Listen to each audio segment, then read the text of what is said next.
大陆选秀节目以团之名，先前经历停录风波，好不容易播出却争议不断，包括有参赛者唱韩团的歌，竟然集体走音，让导师们超傻眼。还有团员在微博抱怨没镜头，也有人参赛后宣布分手，却又公开承认复合。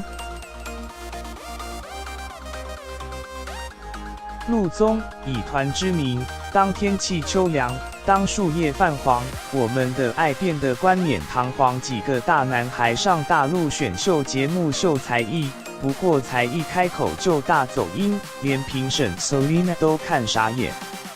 陆宗以团之名，疯狂、刺激、丢脸、可笑，我的样子你都爱过。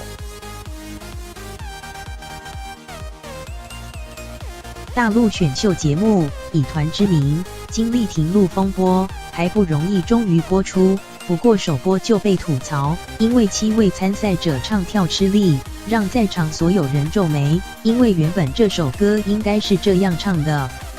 选手实力参差不齐，引发热烈讨论。但争议不止如此，其中一名选手刘子睿在第2集播出之后，在微博抱怨自己没镜头，疑似爆料遭到节目组恶意剪辑，但随后又删文，让网友看得雾煞煞。另外还有另一个选手胡斌，日前突然公开恋情，被爆料曾跟网红交往，但参赛后宣布分手。23日却又在微博公开承认复合，还转发了别人 PO 的情侣照，大方晒恩爱。从节目到参赛，选手争议不断，远比节目内容还要受到关注。